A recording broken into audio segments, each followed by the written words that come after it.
je suis endocrinologue et je vais vous parler un peu des particularités du diabète aux urgences. Vous avez ici le plan.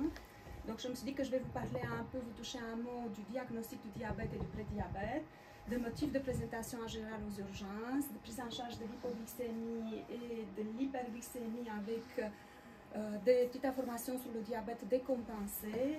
Et puis j'ai un tableau des insulines et des autres produits injectables parce qu'il faut savoir que nous avons d'autres produits injectables qui sont les analogues de GLP-1. Donc il faut savoir que tout produit injectable n'est pas nécessairement une insuline. Un petit slide pour vous attirer l'attention au niveau de la prévalence du diabète. Donc ça ne cesse d'augmenter. On avait plus de 400 millions de diabétiques dans le monde en 2019. On a la Fédération internationale du diabète estimé qu'on aura plus de 700 millions de diabétiques en 2045. Et au niveau de la Belgique, ça c'est des données qui sont un peu plus anciennes de 2018 quand on estimait la prévalence du diabète à 6,3%. Mais cette prévalence, elle est sous-estimée parce qu'il y a 3 patients diabétiques sur 10 qui ne sont pas diagnostiqués. Donc probablement que la prévalence réelle à ce moment-là était de 10%. Et comme vous voyez, on a quand même pas mal d'obésité et de surpoids aussi en Belgique. Et les données actuelles sont encore un peu plus inquiétantes. Pourquoi c'est très important au niveau du diabète? C'est une maladie qui est accompagnée de beaucoup de complications. Il y a des complications au niveau de petits vaisseaux, de grands vaisseaux. Il y a des complications au niveau neurologique. Donc c'est la première cause d'amputation traumatique au niveau de membre inférieur. 2 à 4 fois plus de risque de maladie cardiovasculaire, donc 2 à 4 fois plus de risque d'un infarctus ou d'un accident vasculaire cérébral. Et voilà, c'est resté, je pense, jusqu'à l'heure actuelle aussi, principale cause de cécité. Et chez l'adulte, de nouveau cas de cécité, est une principale cause d'arrivée en dialyse chez les patients diabétiques. J'arrive au critère de diagnostic de diabète et j'ai commencé avec le critère avec lequel vous allez être confronté probablement aux urgences. Donc on peut poser un diagnostic de diabète sur base d'une seule glycémie. Si cette glycémie, à n'importe quel moment de la journée, est supérieure à 200 mg par décilitre chez un patient qui est symptomatique. Donc ça veut dire que le patient il a une polyurie, une polydipsie hyperpondérale. Quand vous lui demandez, vous avez 220 sur une prise de sang, vous n'avez pas besoin de confirmer avec une deuxième glycémie. Par contre, de manière classique, le diagnostic de diabète, ça suppose de confirmer avec un deuxième paramètre. Donc, on a un diagnostic, pas nécessairement en 2 étapes, mais avec 2 paramètres qui sont pathologiques. Et on a 3 tests qui sont la glycémie à jeûne supérieure ou égale à 126, la glycémie à 2 heures à la GPO supérieure ou égale à 200 mg par décilitre, et l'hémoglobine glyquée, que vous connaissez bien, c'est un paramètre de contrôle du diabète, mais depuis quand même pas mal d'années, ce critère de diagnostic, ce critère de contrôle du diabète est employé aussi pour le diagnostic du diabète. Donc si on a une hémoglobine glyquée supérieure à 6,5%, elle peut être considérée aussi diagnostic pour le diabète. Donc encore une fois, il nous faut 2 critères pathologiques. J'ai mis un petit astérix là-bas, qu'il faut probablement utiliser la glycémie à jeûne pour le critère de diagnostic quand il y a une suspicion d'interférence, parce que l'hémoglobine glyquée, c'est une partie de l'hémoglobine sérique, et tout ce qui participe au turnover de globules rouges, ça va intervenir aussi dans le taux d'hémoglobine glyquée. Donc si vous avez une anémie, si vous avez une hémolyse, ou voilà, il y a d'autres conditions, beaucoup de conditions aussi. Au niveau du prédiabète, on a une glycémie à jeûne entre 100 à 125. Ça en anglais, ça s'appelle impairing fasting glycemia. Et on a la tolérance au glucose ou impairing tolérance glucose avec une glycémie entre 140 à 199 à 12 heures à la GPO, ou le critère d'hémoglobine glyquée de 5,7 à 6,4%.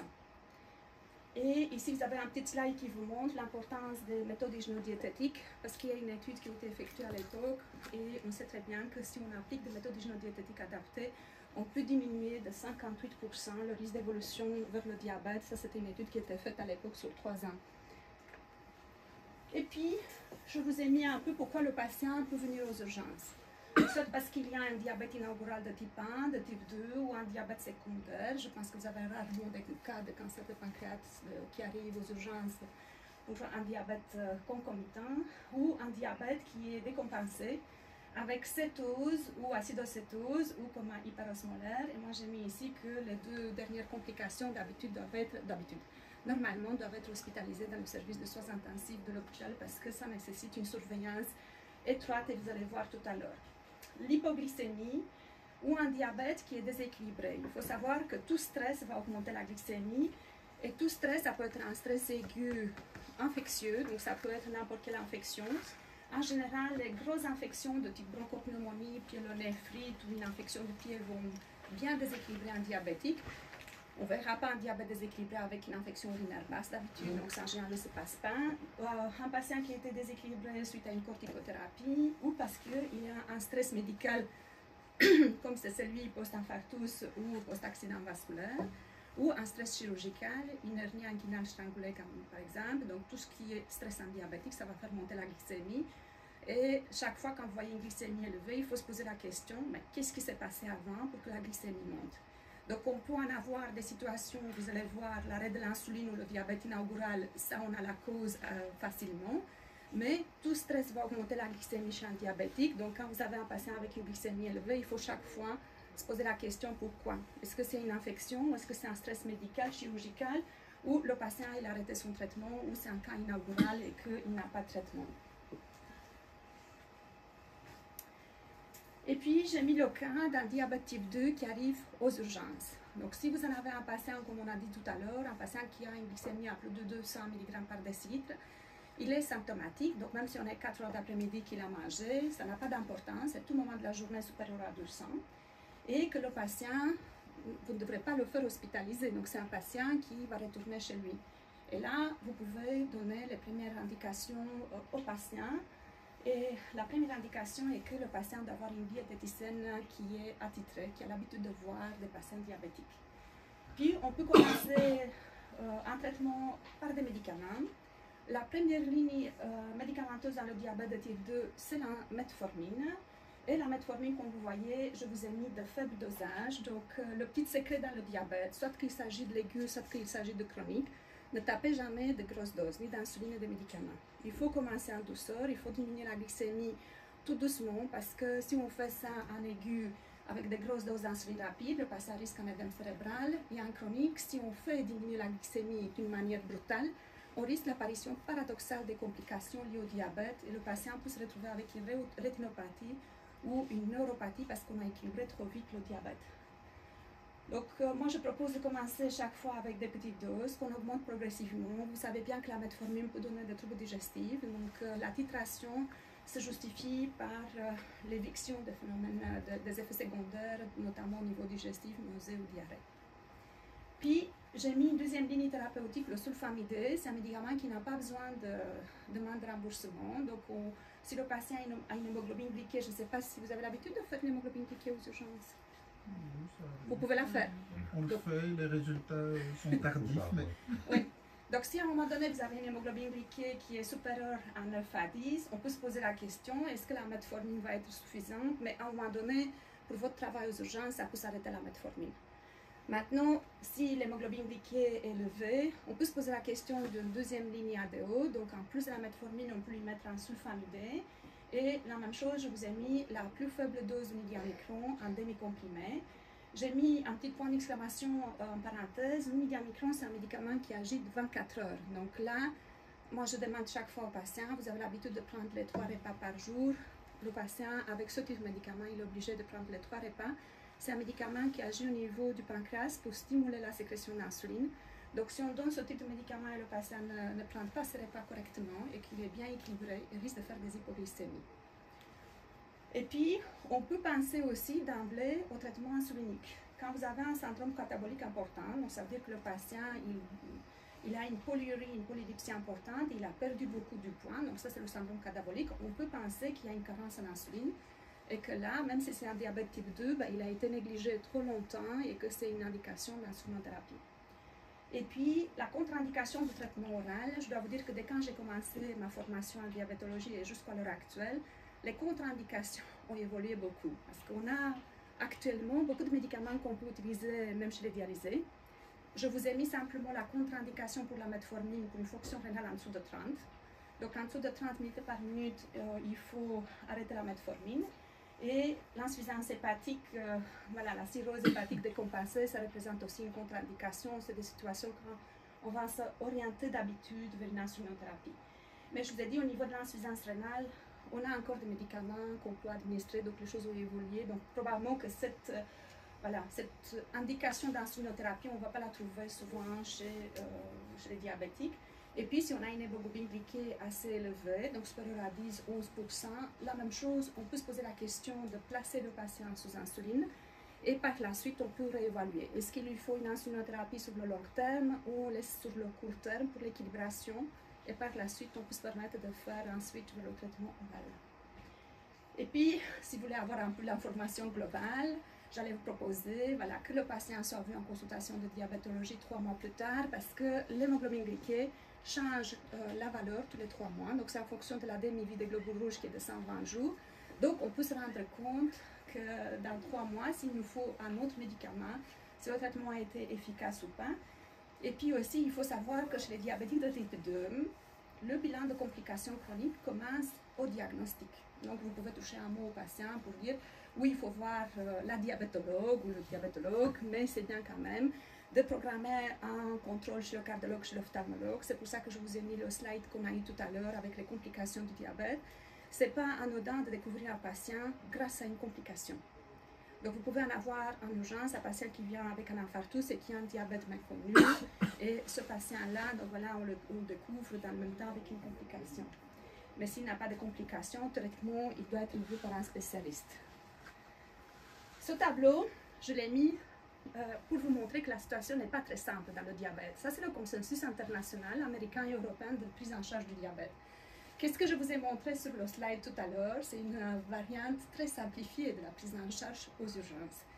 En réalité, voilà, en 2023-2024, l'indication, les Américains viennent de publier leur indication de 2024 et elles sont les mêmes. L'indication est de voir si le patient diabétique il a une atteinte cardiovasculaire, s'il a une insuffisance cardiaque ou une maladie rénale chronique. Et à ce moment-là, après la metformine, on va s'orienter vers 2 autres classes thérapeutiques que vous n'allez pas, vous, débuter aux urgences. Il s'agit d'un inhibiteur de SGLT2 ou des analogues de GLP1. Donc, c'est pour vous dire que l'attitude que je vous ai proposée aux urgences va être tout à fait différente par l'attitude que moi j'aurai probablement en consultation.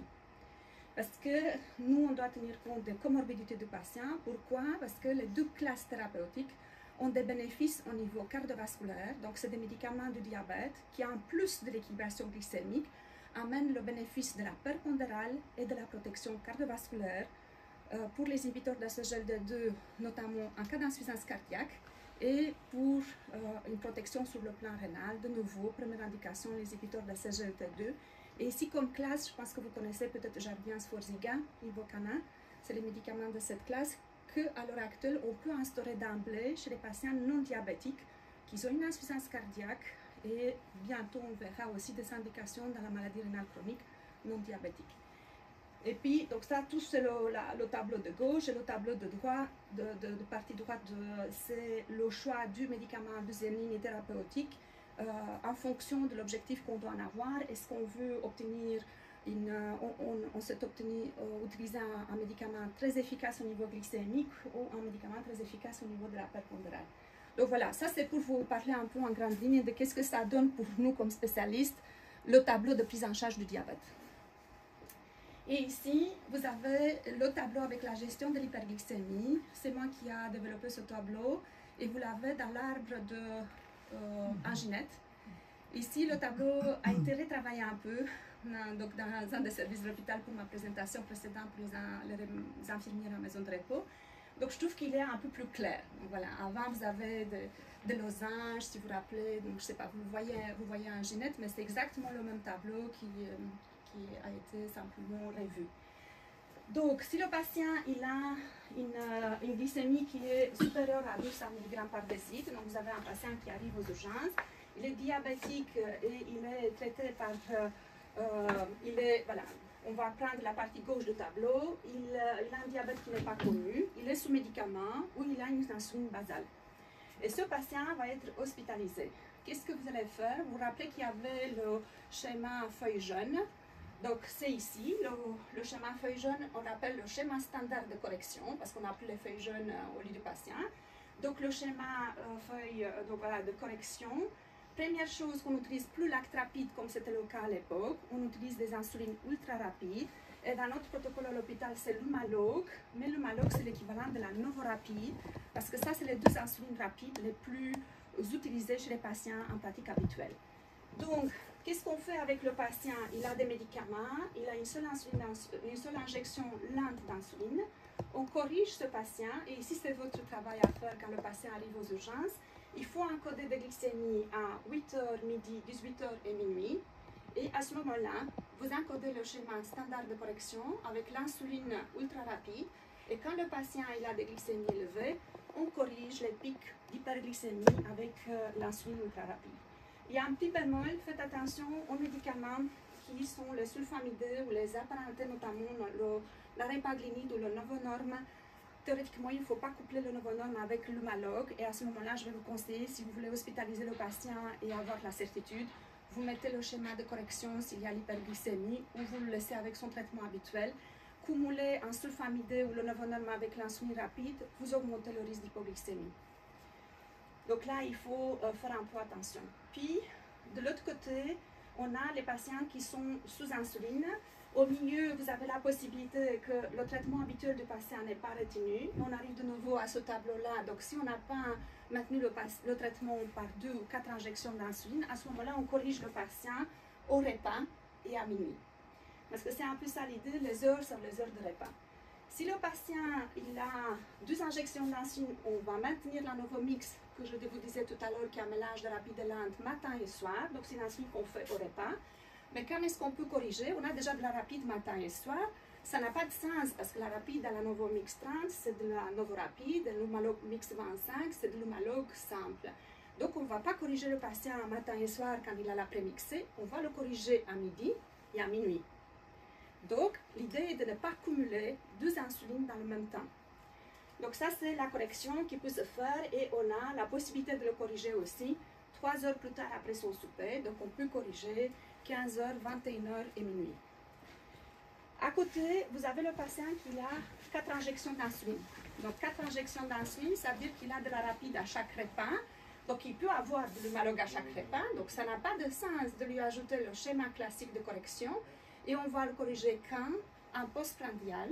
L'Humalog a une durée de 4 heures, mais au bout de 3 heures, on peut venir avec une deuxième injection d'Humalog pour corriger le patient.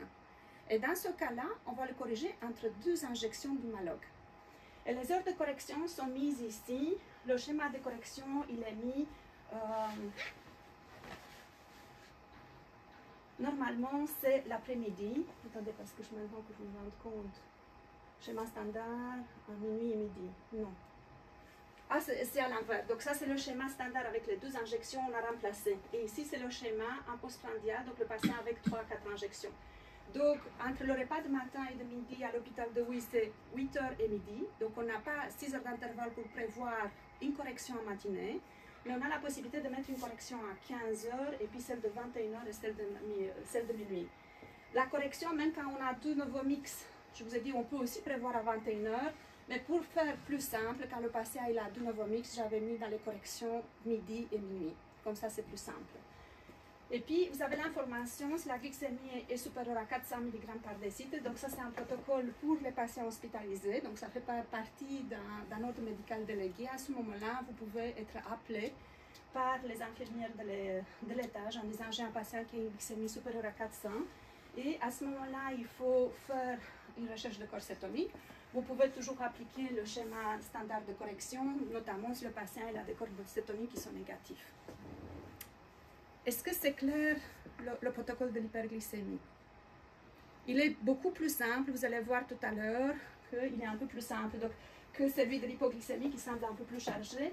Mais l'idée est de voir quand le patient il a de l'insuline, il faut se poser la première information de ne pas cumuler l'insuline du patient avec le schéma de correction.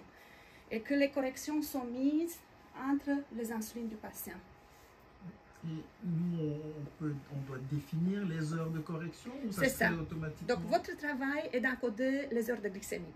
Donc, si vous, sur base de ce tableau, vous savez que le patient il est sous metformine, il arrive à l'hôpital et s'il a une hyperglycémie, vous voulez corriger, vous encodez au repas, les glycémies, à ce moment-là, théoriquement, il faut encoder l'insuline aussi, le schéma de correction. Mais si les glycémies sont encodées, l'infirmière fera une glycémie et à ce moment-là, elle peut corriger sur base de ce protocole. Donc, théoriquement, ça peut se passer comme ça, malgré que je pense que de manière théorique, correctement, c'est d'encoder les glycémies et le schéma de correction. Et savoir quand encoder le schéma de correction, c'est en fonction du traitement du patient.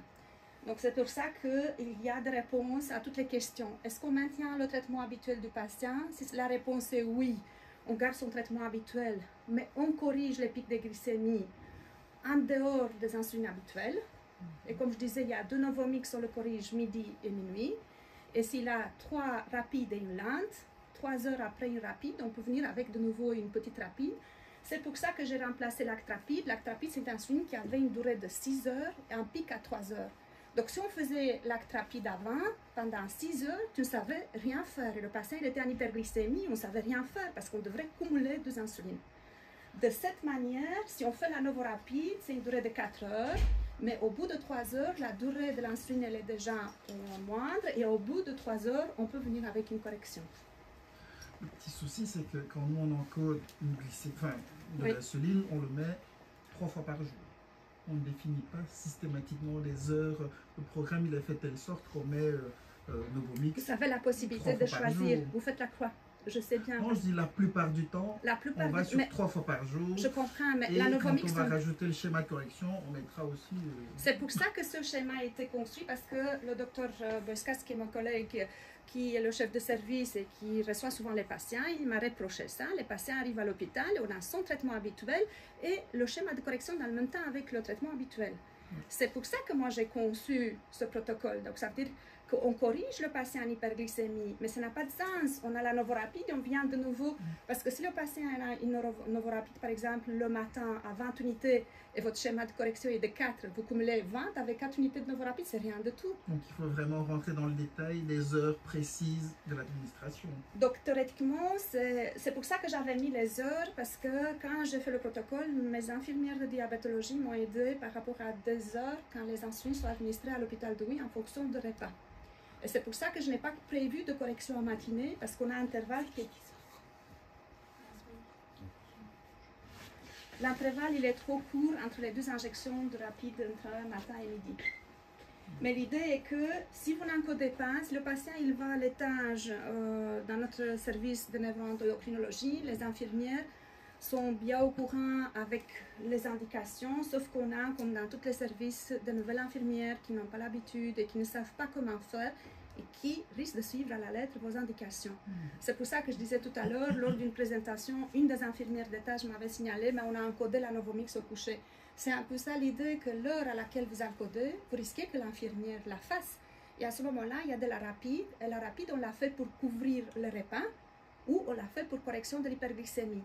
Mais la Novomix, donc on a de la rapide qu'on fait au coucher, le patient ne mange pas, et on a une lente qui dure 12 heures toute la nuit.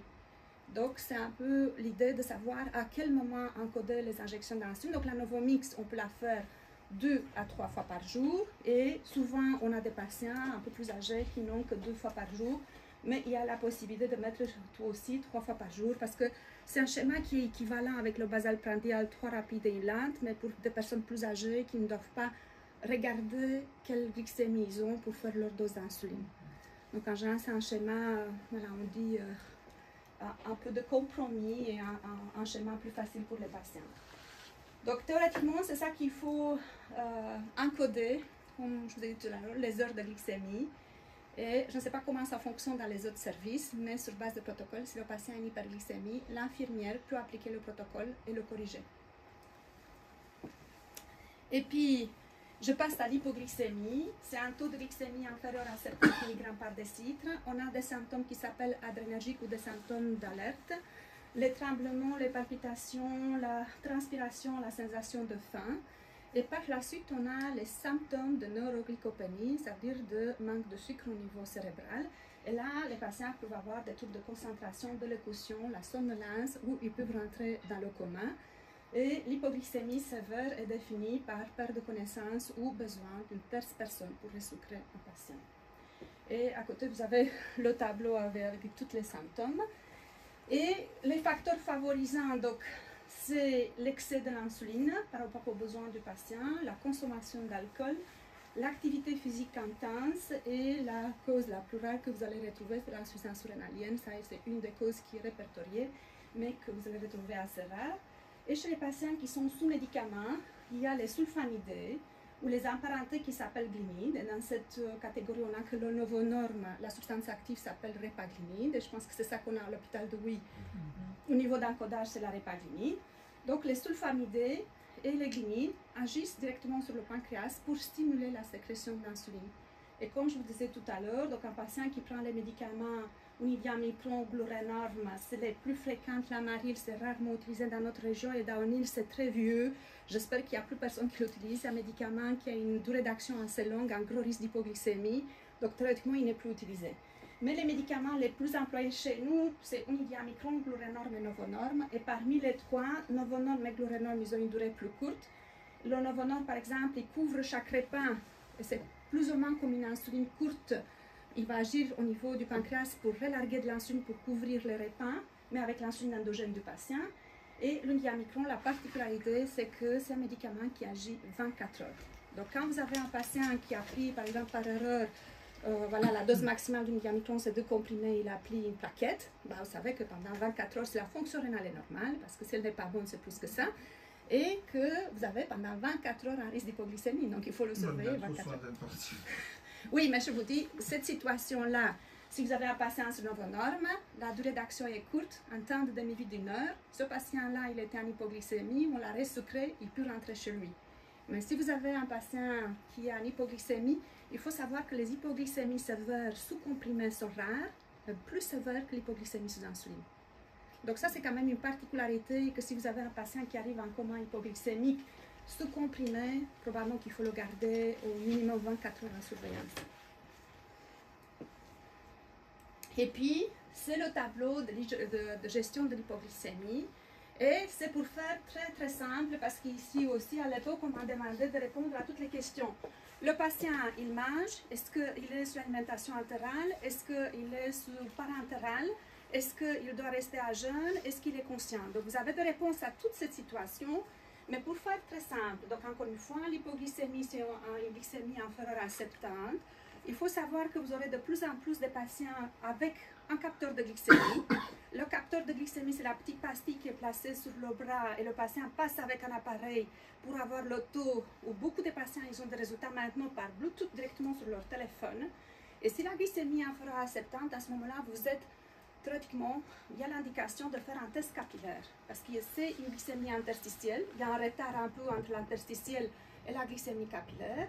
Et deuxième motif est qu'on peut en avoir une erreur. Si le petit filament du capteur n'est pas en contact correctement au niveau interstitiel avec le liquide, il peut avoir une erreur, et pour lui, l'erreur, c'est une fausse hypoglycémie.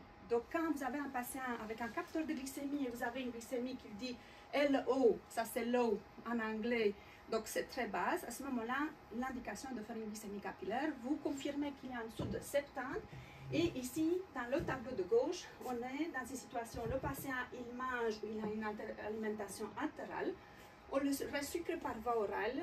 Et le résumé est vous dire qu'il mange, c'est l'équivalent de 15 grammes de sucre par voie orale. Il ne mange pas, il est en IV à jeûne strict, c'est 15 grammes par voie intraveineuse. Donc, le resucrage, ce n'est pas difficile. Ça, c'est défini, les Américains, ils disent la règle de 15.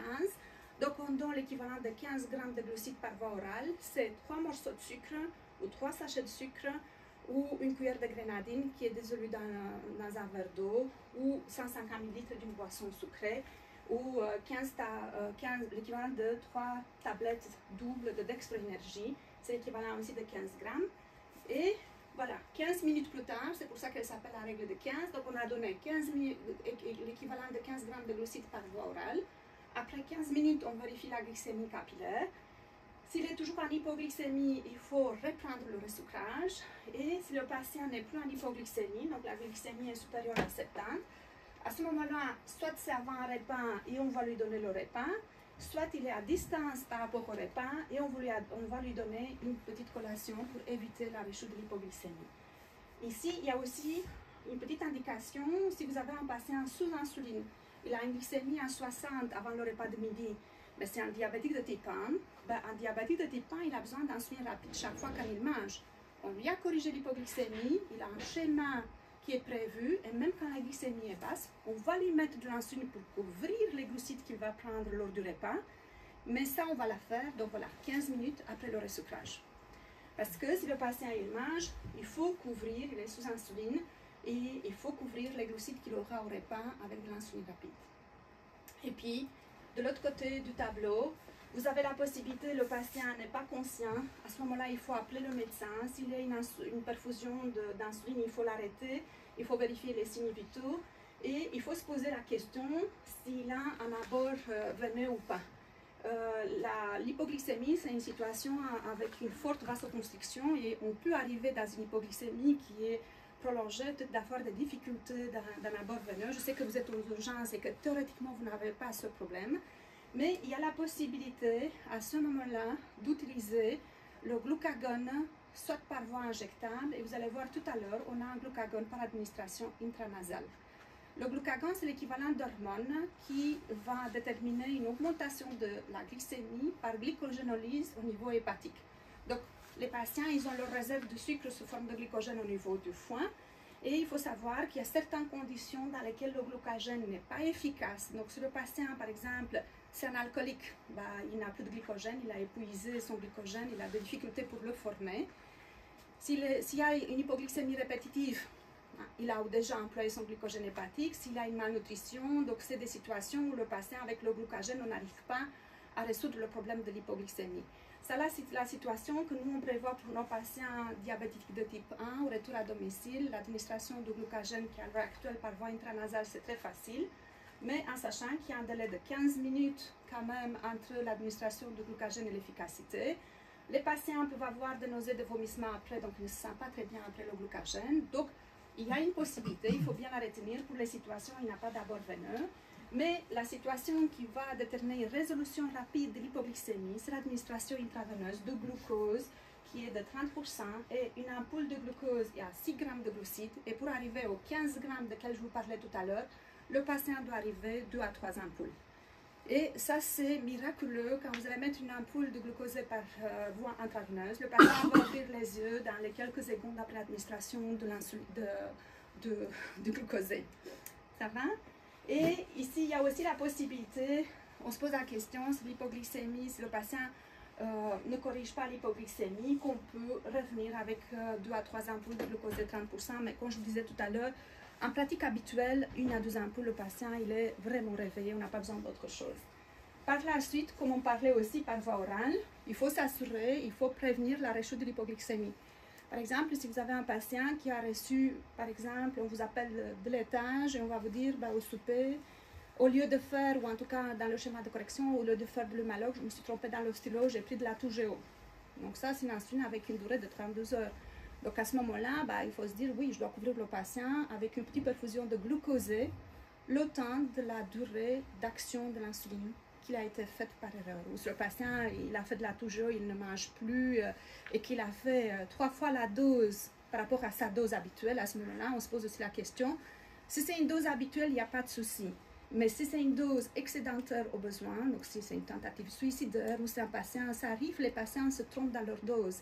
Et à ce moment-là, la dose, par exemple, s'ils vont faire beaucoup plus de lente, donc il faut venir avec une perfusion qui est prévue plus ou moins, donc c'est un glucosé 10% à 100 ml par heure. Mais ici, c'est une adaptation qui doit se faire en fonction de chaque patient. Donc, si vous avez un patient avec une insuffisance cardiaque ou des situations où une insuffisance rénale, peut-être qu'il faut adapter le débit de glucosé 10%. Et puis, il faut surveiller le patient d'une manière plus rapprochée tout au début et par la suite une surveillance jusqu'à 48 heures parce que comme je disais tout à l'heure, il y a des insulines qui ont une durée parfois de plus de 24 heures. Donc il faut se poser la question sur toute la durée d'action des insulines qui était erronée, mal faite. À ce moment-là, il faut faire une surveillance. Est-ce que c'est clair pour l'hypoglycémie? Donc je vous ai dit, c'est quand même assez simple. Il faut retenir la règle de 15 grammes de glucides par voie orale. Dans 15 minutes, on fait une glycémie. Il a récupéré, théoriquement, on lui donne 15 grammes de glucides par absorption lente. Donc, s'il est entre les repas, on lui donne une tranche de pain avec un petit morceau de fromage. Et si le patient n'est pas conscient ou il est à jeûne strict, à ce moment-là, on lui donne l'équivalent de 15 grammes par voie intraveineuse, 2 à 3 ampoules de glucose 3%. Et ici, vous avez les images du glucagon intranasal qui s'appelle Baqsimi. Ça, c'est une nouveauté, je pense, depuis un an ou deux.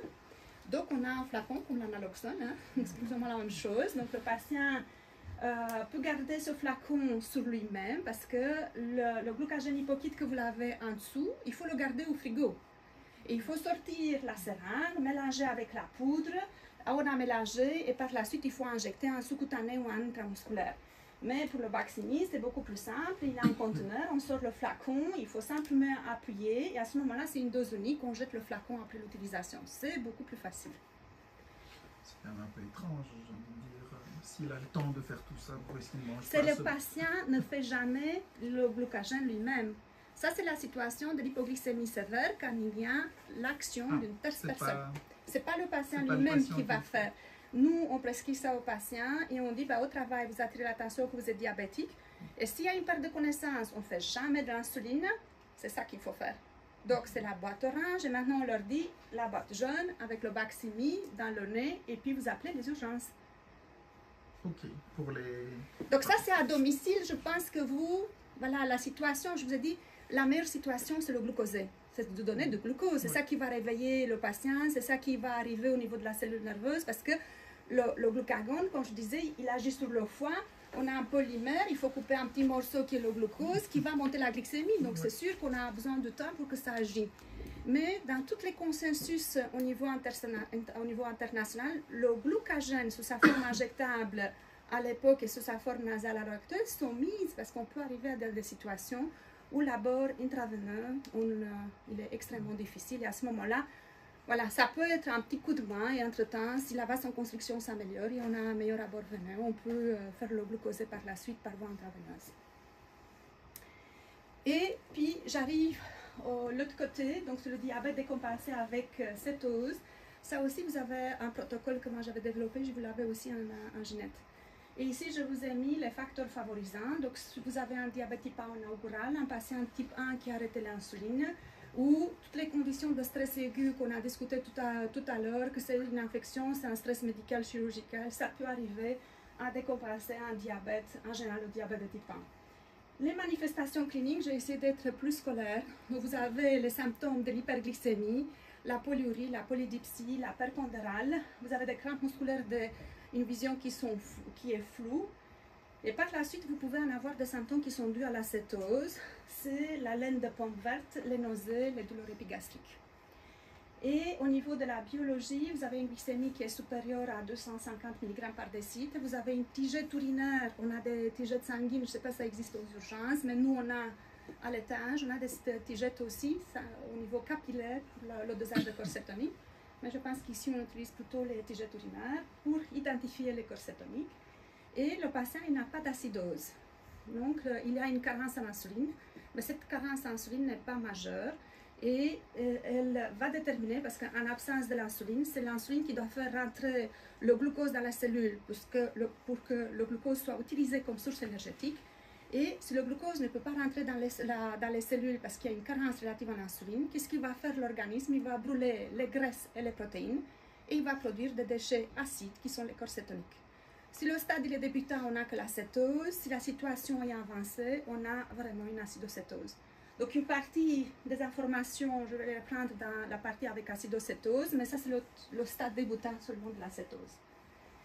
Qu'est-ce qu'on fait avec un patient qui arrive en cétose? Première chose, c'est l'hydratation et correction de troubles hydroélectrolytiques. Il faut prévoir une hydratation de 2 à 3 litres par 24 heures et on commence avec le liquide physiologique si la glycémie est supérieure à 300 mg par décilitre.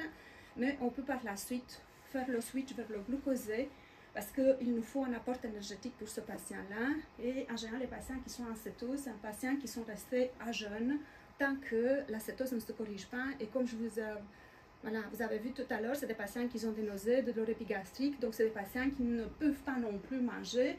Et en plus, la cétose, la déshydratation n'est pas très importante, mais en acidocétose et une déshydratation importante, on n'a pas une absorption de l'insuline sous-cutanée correcte. Et c'est des situations où l'administration d'insuline va se faire par voie intraveineuse. Donc voilà, l'hydratation commence avec du liquide physiologique et par la suite on peut le switcher vers du glucosé quand la glycémie descend en dessous de 250 à 300 mg par décilitre. Il ne faut pas oublier qu'il faut corriger l'hypocalémie, il faut s'adapter à l'ionogramme. Et je vous ai mis un petit tableau tout à l'heure, vous allez le voir, avec des propositions pour correction avec la chlorure de potassium. Mais il faut en général 20 000 équivalents de chlorure de potassium pour 500 ml de liquide physiologique ou du glucosé. Et ça aussi, vous savez bien que le glucosé avec l'insuline qui est faite par voie intraveineuse, ça va faire rentrer le potassium dans la cellule et le patient risque des hypocalémies. Donc, un patient en cétose, en acidocétose, c'est presque tout le temps l'ajout de chlorure de potassium. Je dis presque tout le temps parce qu'il faut s'assurer qu'il n'y a pas une hypercalémie et il faut voir la fonction rénale du patient. Mais assez souvent, il faut corriger, il faut ajouter de la chlorure de potassium. Et puis, deuxième étape, c'est l'insulinothérapie. On arrête l'insuline sous-cutanée du patient, comme je vous disais tout à l'heure, il ne mange pas, donc on met son traitement en attente, son traitement habituel, et on va lui administrer l'actrapide en pousseringue. Je vous ai mis le protocole, il est mis aussi dans le protocole que vous avez en Ginette, comment préparer la pousseringue en actrapide. Et j'ai développé aussi un tableau en fonction du poids du patient. Parce que l'insuline, et vous allez voir aussi dans le tableau d'acidocétose, l'insuline c'est en fonction du poids. Donc si vous avez un patient qui est au-delà de 70 kg, il faut mettre un peu plus d'insuline. S'il est en dessous de 70 kg, il faut mettre un peu moins d'insuline. Maintenant, le gros souci est que ce tableau, moi j'ai eu l'impression qu'à l'époque, l'informaticien de l'hôpital, M. Jadot, Cédric Jadot, il a encodé ce schéma dans l'actrapide en pousseringue, mais je pense que malheureusement, il n'est pas encodé. Donc ça, c'est aussi un travail que je devrais probablement prévoir pour que ce schéma, donc peut-être qu'on va le dénommer schéma cétose en dessous de 70 kg, schéma cétose supérieur à 70 kg.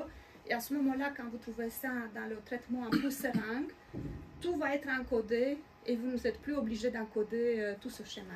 Mais théoriquement, la même chose. Comme c'est un protocole, l'infirmière, en tout cas, dans notre étage, et si le patient a une cétose, il peut être hospitalisé à l'étage, l'infirmière, toutes les infirmières, ils ont ce protocole à l'étage. Donc, il est simplement, moi je vais dire, il faut l'encoder, schéma pousseringue en cétose. Une petite question, il y a un délai entre l'hydratation et l'insulinothérapie? Le mieux, c'est commencer chaque fois avec l'hydratation. Parce que la glycémie va descendre, puisque vous commencez avec l'hydratation, l'insuline n'est jamais une urgence. Donc, si le glucosé, il faut chaque fois l'avoir avec vous au SMUR, l'insuline, je ne sais pas le délai d'arriver entre le point le plus éloigné, mais même si le patient il est en cétose, première chose que vous allez faire, vous allez lui mettre une perfusion de liquide physiologique, et puis vous arrivez ici, vous faites la prise de sang. Ce n'est pas de tout urgent de mettre l'insuline, et vous allez voir tout à l'heure les complications, comme je disais, la réduction brutale de la glycémie peut s'accompagner de complications, notamment les dents cérébrales, parce que le glucosé avec le sodium, ce sont les principaux intervenants dans l'osmolarité plasmatique. Et l'idée est qu'il ne faut jamais se dépêcher avec des grandes doses et que l'actrapide en pousseringue, moi je veux dire, idéalement est d'arriver à l'hôpital et de le mettre à l'hôpital.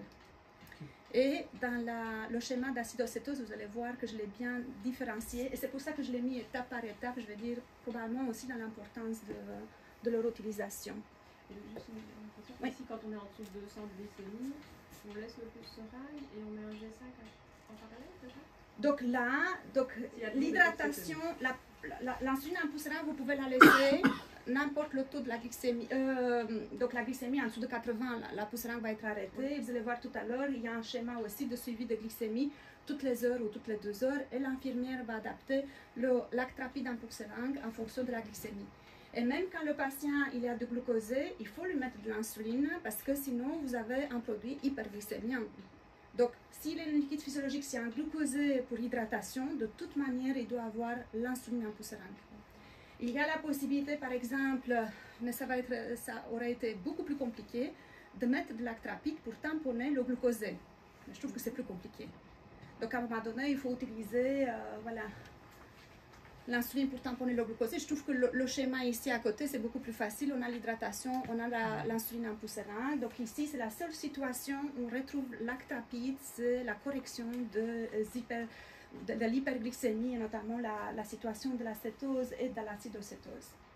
Le schéma de préparation de la pousse seringue a été aussi adapté pour qu'on ait le même schéma pour le patient en cétose et en acidocétose. Donc si le patient il va aux soins intensifs parce qu'il est en acidocétose, c'est la même modalité de préparer la pousse seringue. S'il va à l'étage, c'est la même modalité aussi.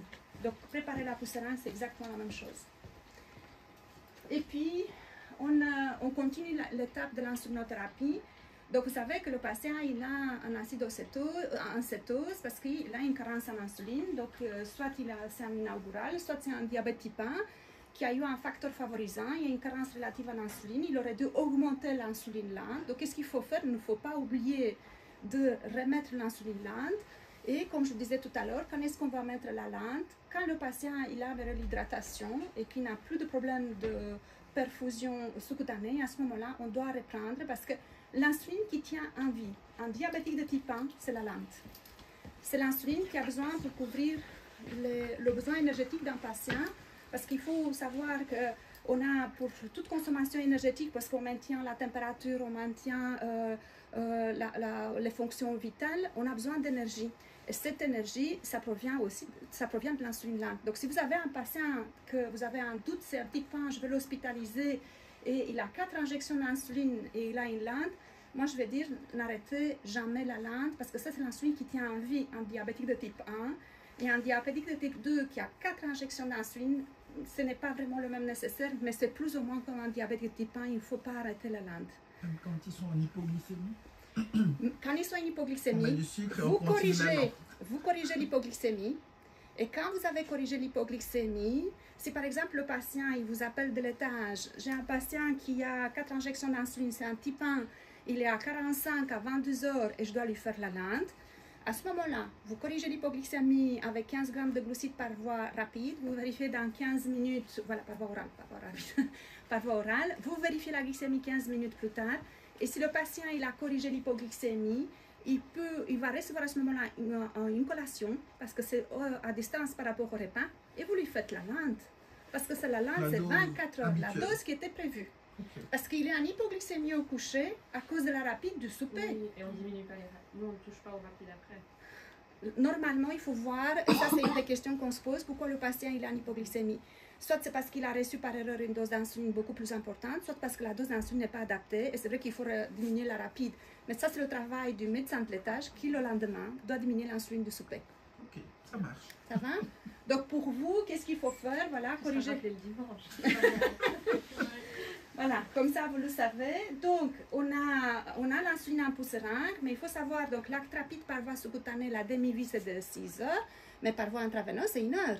Donc si le patient vous arrêtez la pousse seringue et vous faites rien, il va rentrer en cétose et on va vous appeler de l'étage. Donc qu'est-ce que vous faites? Vous mettez la lente. Okay. Ça va? Donc et la lente. Donc c'est pour ça que j'avais mis, on commence la lente et vous allez voir dans le tableau des insulines. Les lentes d'habitude ont besoin d'1 heure à 1 heure et demie pour entrer en action.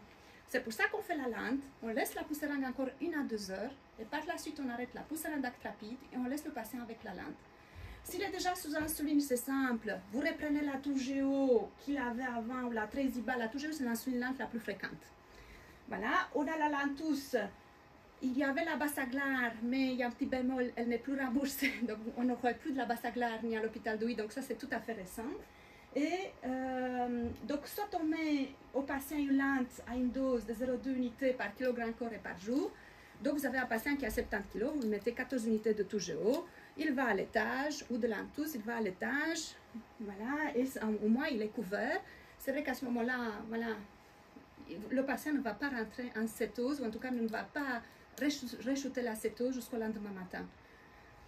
Et par la suite, donc voilà, il y a les deux possibilités. Il a de l'insuline, comme je disais, la lente, on reprend, parce que si le patient il a 32 unités de Toujeo chez lui, vous n'allez pas lui mettre 0,2 unités.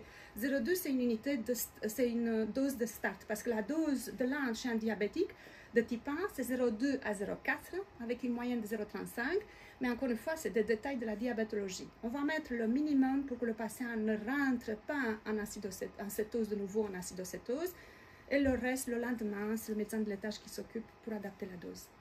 Donc, on commence avec un minimum. Et puis, vous avez le suivi. Qu'est-ce qu'il faut faire? Il faut suivre les glycémies, il faut suivre les corps cétoniques, il faut suivre le léonogramme pour adapter. Et théoriquement, dans le protocole, il est mis que les corps cétoniques sont négatifs 2 fois. le patient peut manger, il peut avoir l'insuline sous-cutanée habituelle et on arrête la perfusion, on arrête le traitement intraveineux. Et puis j'arrive à l'acidocétose. Donc ça c'est le stade plus avancé. Donc je ne vais pas insister sur les symptômes d'hyperglycémie, les symptômes de cétose, je vous ai dit tout à l'heure. On a en plus les symptômes qui sont liés à l'acidose et les symptômes qui sont liés à la déshydratation qui est beaucoup plus important. Donc on a un patient avec un pli cutané, une langue brunâtre parce qu'il est fort déshydraté. Et puis dans les symptômes d'acidose, on a les nausées et les vomissements. Donc les nausées sont plus importantes, le patient commence à avoir des vomissements, une respiration d'acidose, la respiration de type Kussmaul. Et puis il faut voir les symptômes associés aux facteurs favorisants de l'acidocétose.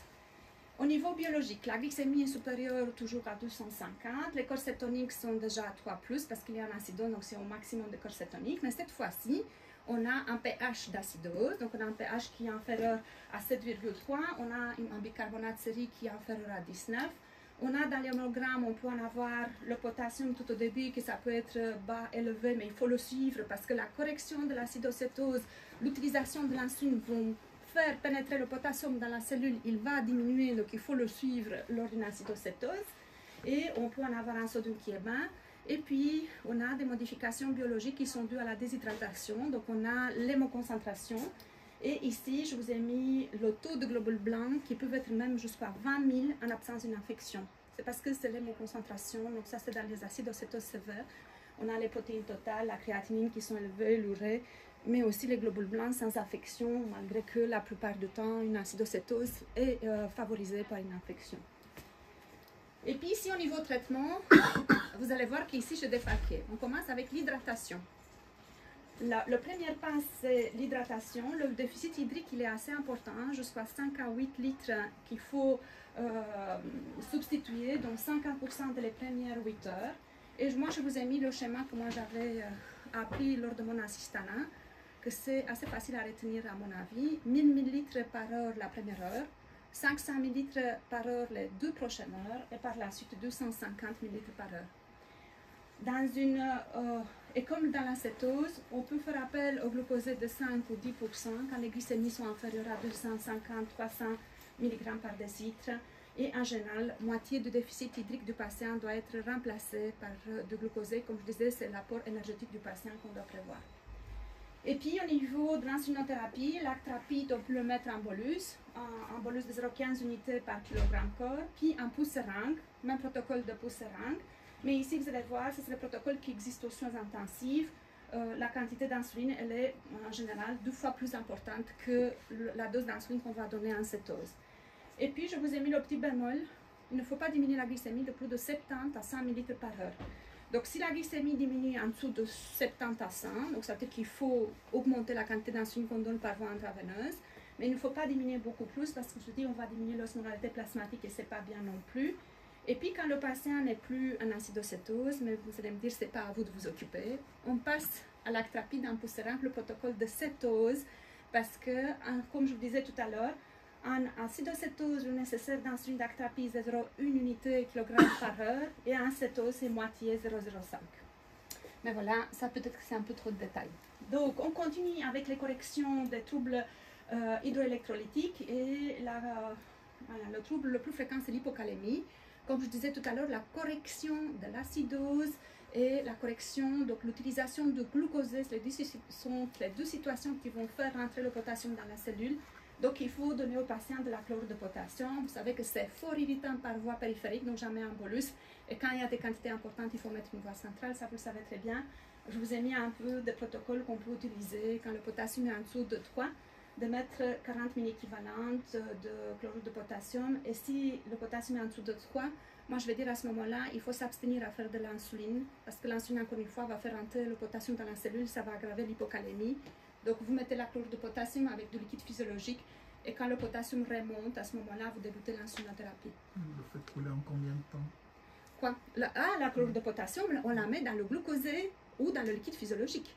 Comme je disais dans le protocole de cétose, ça c'est pour mettre dans les... Donc parce qu'on ne peut jamais mettre, et voilà, quand j'étais au CHU, le maximum, je pense que c'était faut pas que je me trompe, je pense 40 à 80 000 équivalents par 24 heures qu'on pouvait mettre parce qu'il y a eu des cas de sclérose de veine périphérique, il y a un patient qui a déposé plainte. Donc, tout ils se vont met... jusqu'à 24 heures minimum, 40 mecs, 1 litre, 24 heures. C'est ça, minimum. 24. Donc, c'est 40 000 équivalents. C'est pour ça que j'ai dit, c'est la situation dans laquelle probablement que le patient il aura besoin d'une voie centrale parce que si l'hypocalémie est assez importante et qu'on doit lui mettre beaucoup plus, donc on peut lui mettre par exemple dans un liquide physiologique, sauf que le premier que vous allez mettre, c'est lui qui a 1 litre par heure.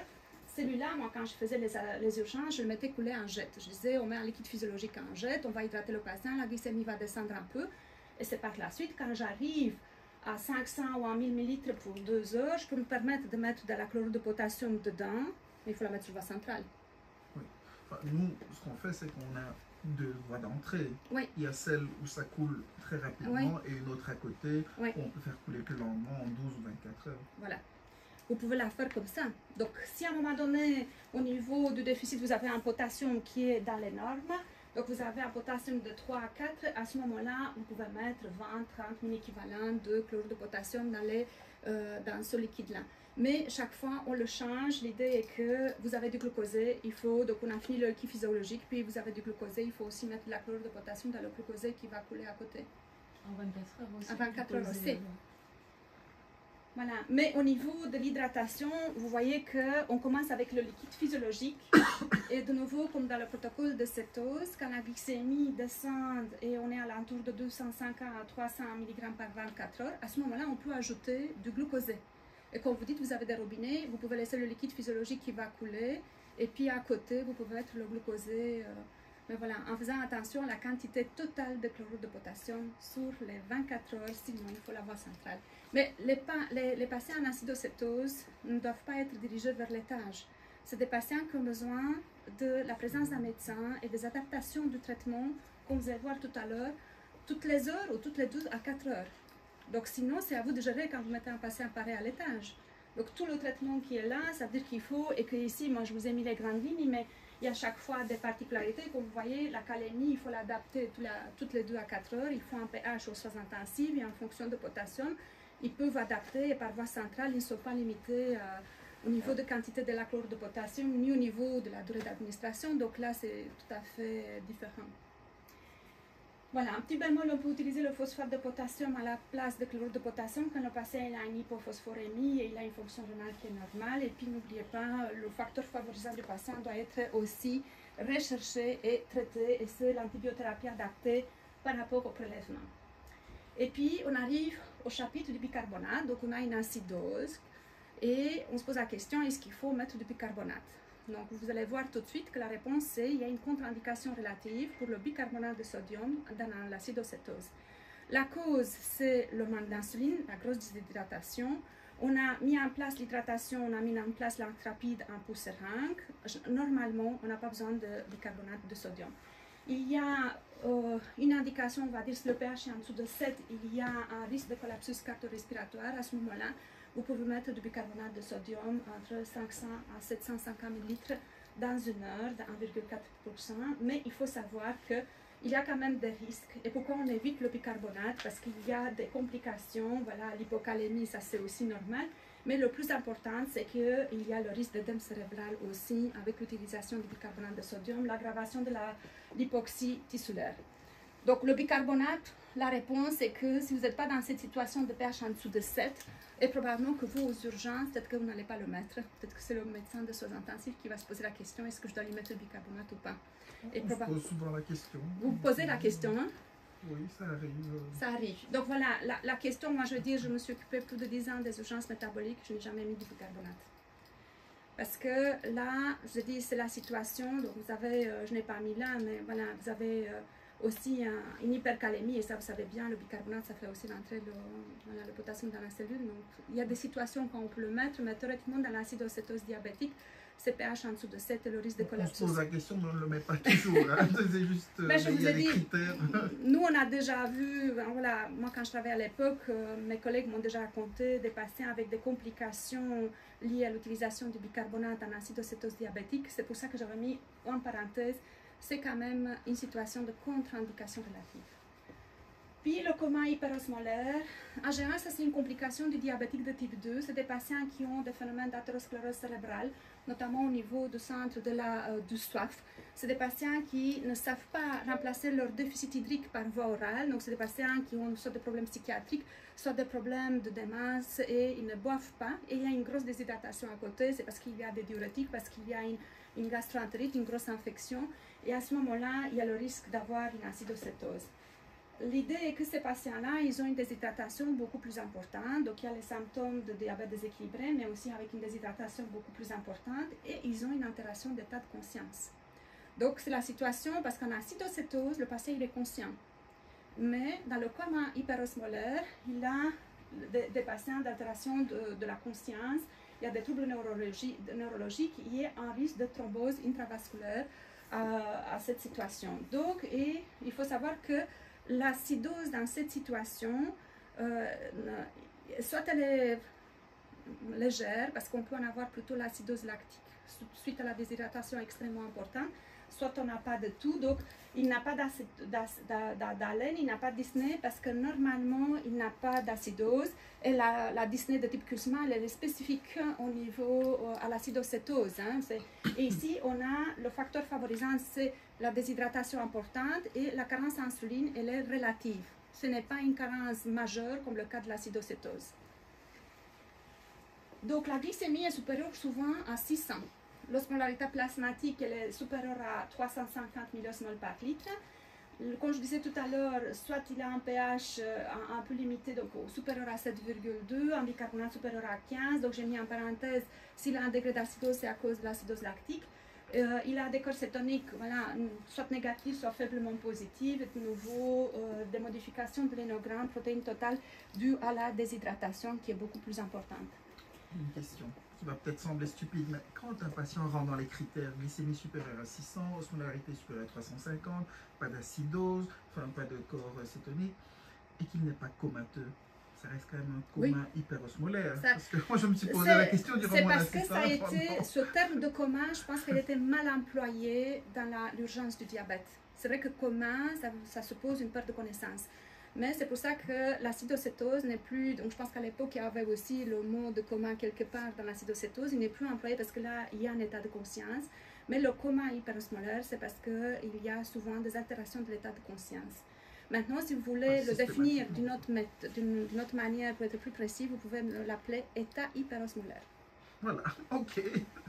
Parce que c'est un état hyperosmolaire. Donc, déshydratation beaucoup plus importante. Donc, si tout à l'heure on était à 5 à 8 litres, ici on a 6 à 8 et on peut arriver jusqu'à 12 litres à remplacer dans les 24 à 36 heures.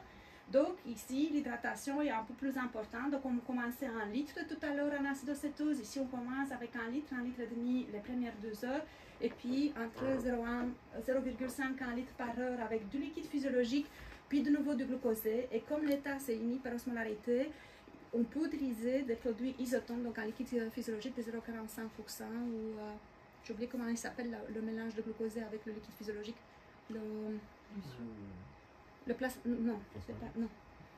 Polyonique. Polyonique, c'est un mélange. On ne l'a pas en tout cas. Non, vous ne l'avez pas? Ah, ok. Voilà. Puis, de nouveau, il faut faire appel à la correction de troubles hydroélectrolytiques. Donc, en fonction de l'énogramme, on peut remplacer le déficit au niveau potassium. L'insulinothérapie, lacthérapie d'un pouls serein. Il faut savoir qu'il y a une résistance à l'insuline et les patients qui sont en état hyperosmolaire, on a souvent plus de 100 unités d'insuline qu'on emploie par 24 heures. Donc, on met de l'insuline et on a l'impression qu'ils ne répondent pas. Donc, on doit mettre de grosses doses d'insuline dans cette situation. Et puis, pour ce patient-là, il faut faire une prévention. Donc, il y a un risque d'hypercoagulabilité, un risque de thrombose. Donc, il faut l'anticoaguler. Et puis, de nouveau, le facteur favorisant, si c'est une infection, il faut mettre l'antibiotique qui sera adapté. J'ai fini les complications aiguës. Est-ce que vous avez encore des questions à m'adresser par rapport à ça? Donc voilà, sur votre question qui était tout à l'heure, donc de nouveau, on commence avec l'hydratation, elle est bien ici mise. On commence, bien première étape, c'est l'hydratation et par la suite, on s'occupe des autres paramètres, l'insulinothérapie, la correction de Ma question, c'était surtout pour avoir un ordre d'idée en termes de temps. C'était 1 heure, 10 minutes, une demi-heure, parce que parfois, on lance la perfusion et dans la foulée, on fait l'insuline. C'est pour vous dire que nous, en pratique, qu'est-ce que je faisais? Il y a un délai. Il y a un délai. Et que première chose à faire dans les situations où on a ça, c'est on commence l'hydratation et l'insuline, on peut décaler même d'une demi-heure et même plus que ça le début de l'insulinothérapie. Parce que comme je vous disais, l'insuline, oui, il faut parce qu'il y a une carence relative et une carence absolue, mais la première étape, c'est la correction de l'hydratation. Quand on les hydrate, la glycémie, ça va diminuer. Déjà, donc voilà, vous le savez très bien. Donc ça, c'est aussi une des choses que nous, on a appris. Donc la glycémie va descendre, ne fût-ce que hydrater le patient.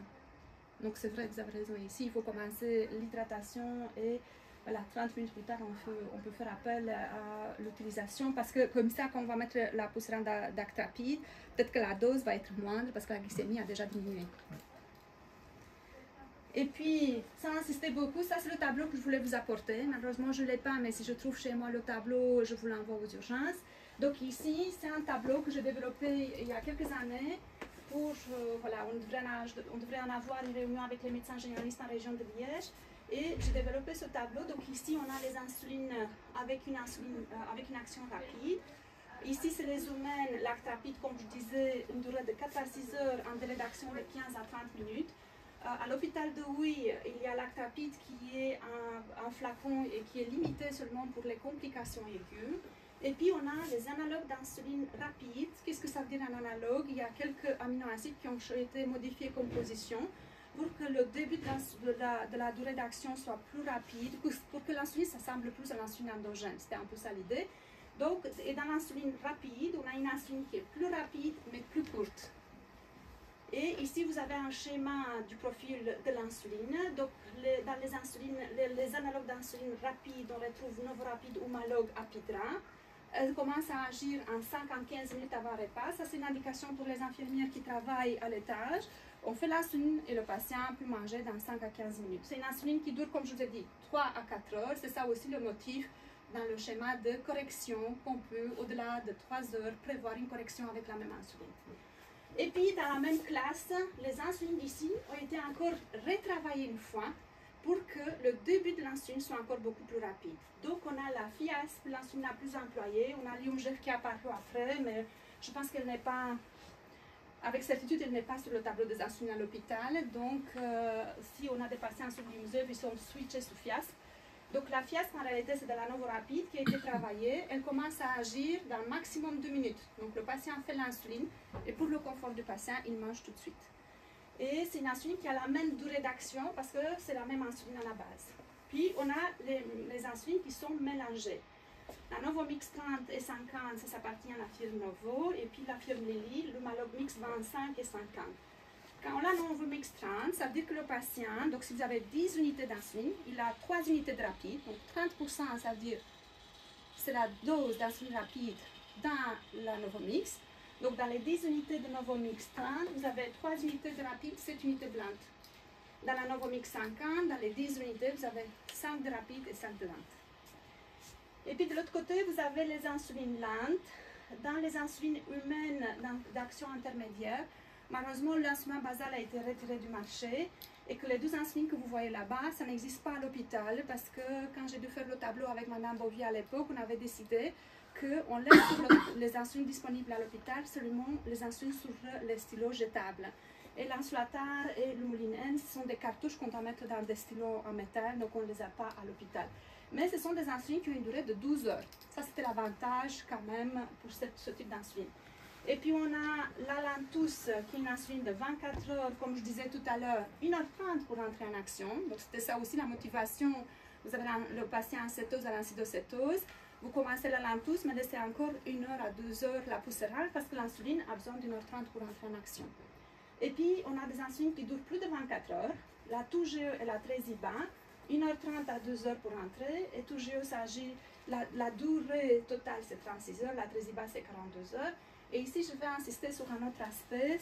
Aussi, c'était un motif d'avoir les insulines seulement sur des stylos jetables. L'insuline est concentrée habituellement à 100 unités par millilitre. Sauf qu'on a des patients qui ont des nécessaires d'insuline assez importantes. Donc, on a développé des stylos insuline avec une autre concentration. Et comme vous voyez, la Toujeo, c'est 300 unités par millilitre, la Tresiba, c'est 200 unités par millilitre. Il ne faut jamais administrer les insulines comme ça avec une seringue insuline qui est dosée à 100 unités par millilitre. Parce que vous allez donner aux patients 2 à 3 fois plus d'insuline. Donc, c'est des insulines qui doivent être administrées seulement avec leur stylo injectable. Et puis, ici, vous avez un tableau des produits injectables. Les analogues de GLP-1, c'est des produits qui sont des similaires d'un hormone intestinale qui agissent sur la sécrétion d'insuline. Il y a un mécanisme d'action que je vous ai mis tout à l'heure. Donc, il y a des produits qu'on va administrer une fois par jour. C'est le Victoza, le plus courant. Puis, une fois semaine, Bidurion, Trulicity, Ozempic, que vous avez entendu aussi parler beaucoup. Et puis, on a aussi un chimère qui est une combinaison d'insuline lente et analogue de GLP-1. Donc, on a le Victoza qui est mélangé avec la Tresiba sous forme de Xultophy. Ça s'appelle Xultophy. Donc, ça, c'est un traitement qui n'existe pas à l'hôpital, mais on ne sait jamais. Peut-être que vous aurez des patients qui arrivent d'ambulatoire avec un produit pareil. Il y a de l'insuline dedans. Mais c'est un produit qui n'existe pas sur le formulaire thérapeutique. Je n'avais pas mis à l'époque parce que pour instaurer ce type de traitement, il faut l'adapter toutes les 3 à 5 jours. Le patient ne restera pas à l'hôpital pour adapter ce traitement. Donc, si à un moment donné, on a des patients sur Xultophy à l'hôpital, soit ils viennent avec leur stylo de leur domicile, soit on va prescrire Victoza à part et Tresiba à part. Voilà. Et puis, je vous ai mis le tableau. Qu'est-ce que ça veut dire un analogue de GLP-1? Comme je vous ai dit, c'est des hormones. C'est l'équivalent d'un hormone intestinal qui va agir au niveau de la sécrétion d'insuline. Donc, il y a une augmentation de la sécrétion d'insuline, une réduction de la sécrétion de glucagon. Le médicament agit aussi, certaines molécules agissent sur l'évacuation de l'estomac qui est beaucoup plus lente. Et de cette manière, le patient il a une satiété précoce, il mange moins et comme il a une action sur l'évacuation de l'estomac, il a moins de pics d'hyperglycémie après les repas. Mais aussi, la plupart des produits de type analogue GLP-1 agissent au niveau cérébral, au niveau centre de satiété et de faim, pas tous les produits, parce qu'il n'y a pas tous qui ont un passage de la barrière hémato-encéphalique, mais Ozempic, par exemple, c'est pour ça que c'est devenu célèbre, il passe la barrière hémato-encéphalique, il agit au niveau de centre de satiété et de faim, donc c'est via cette action qu'on a une prépondérale. Et la même molécule qu'on a dans l'Ozempic qui est utilisée à l'heure actuelle dans le traitement de l'obésité, mais on ne l'a pas encore en Belgique. Donc, le tableau de produits injectables non insuliniques que je vous ai mis, l'année prochaine, ou d'ici dans 2-3 ans, va être encore beaucoup modifié. Voilà. J'arrive à la fin. Je pense que je vous ai bombardé avec des informations. Non, on est très content d'avoir toutes ces informations. Je propose qu'on applaudisse quand même. C'est la toute première. Merci.